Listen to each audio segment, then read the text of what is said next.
Bonjour et bienvenue, voici notre tour d'horizon économique, géopolitique et boursier. Nous sommes le lundi 9 mai et pour savoir comment tourne la planète finance, c'est sur la bourse au quotidien et nulle part ailleurs.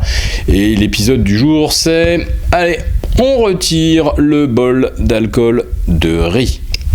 Oui, d'un seul coup, la Chine semble réaliser qu'on est peut-être au bord de quelque chose d'assez désagréable, un peu du style crack japonais des années 90.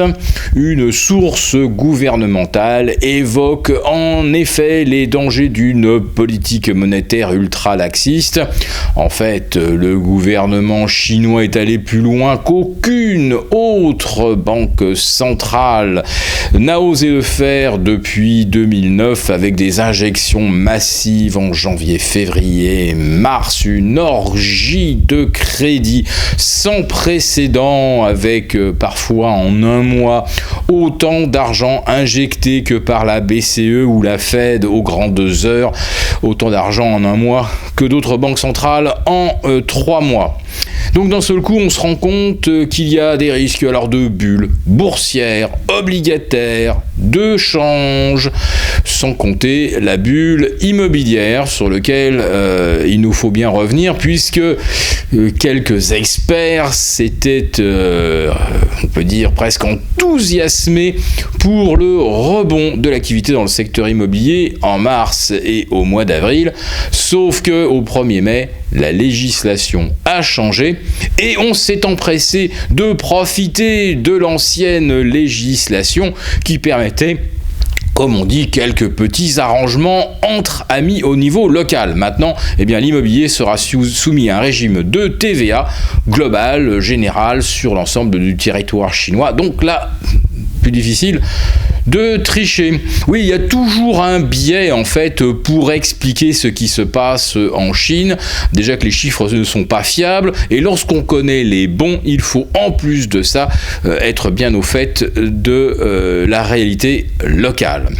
Donc, Pékin tire en fait le signal d'alarme. On ne peut pas aller plus loin. On a injecté autant qu'on a pu. Ça ne donne pas les résultats escomptés. Alors, Pékin a l'explication, c'est que la demande extérieure reste faible. Et on le voit bien au mois d'avril avec une rechute de moins 1,5% des exportations. Mais le vrai problème, il vient de l'intérieur toujours, où les importations ont chuté de moins 11%. La demande intérieure demeure faible. Pourquoi ? Eh bien parce que l'immobilier continue de flamber à Shanghai. On atteint même des fois des 25 000 équivalent euros le mètre carré. Bref, pour vous dire, c'est l'île Saint-Louis à Paris et c'est Kensington ou Mayfair à Londres. Pourquoi ? Eh bien tout simplement parce que les constructions ne sont pas toujours de très bonne qualité. Alors quand on veut le top du top, eh bien on est prêt à payer n'importe quoi et les Chines qui ont les moyens de payer n'importe quoi sont quand même assez nombreux. Le problème, c'est qu'on a oublié de créer une classe de Chinois qui pouvaient se payer, on va dire, de l'immobilier à 2 ou 3 000 équivalents dollars ou euros. Bref, on a un marché complètement fractionné qui ressemble d'ailleurs beaucoup au marché londonien où vous avez d'un côté les acheteurs qataris, les oligarques russes, les Brésiliens qui ont retiré leur argent avec les turpitudes que vous connaissez, la destitution probable de Dilma Rousseff, bref, tous les riches brésiliens sont partis à Londres.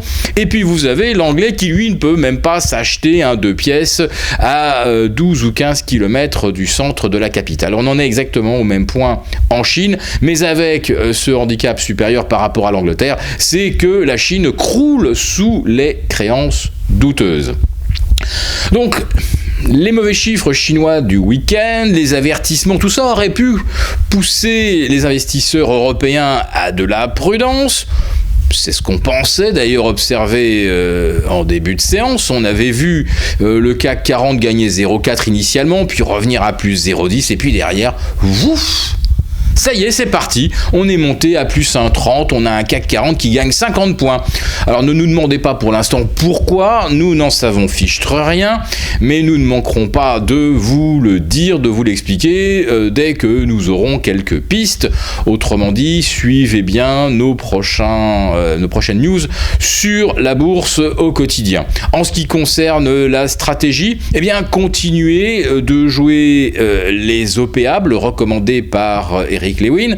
Des OPAbles d'ailleurs qui ne sont pas un vain concept. Regardez par exemple aujourd'hui Total qui lance une OPA de 950 millions d'euros sur Saft. Saft refusera, donc Total mettra 1 milliard et l'affaire se fera peut-être. Eh bien, il y a d'autres pépites sur lesquelles on peut probablement tenter sa chance. Donc pour l'instant, on ne fait pas de directionnel. Le marché ce matin est absolument incompréhensible. Passer de 0,10 à plus 1,30, ça n'a pas de sens. Donc, vaut mieux être sur des dossiers sur lesquels on sait pourquoi on a acheté, ou on sait aussi pourquoi éventuellement on a vendu à découvert. Donc ça, les ventes à découvert, c'est aussi un peu le domaine de Mathieu Lebrun. Donc nous attendons ces prochains signaux.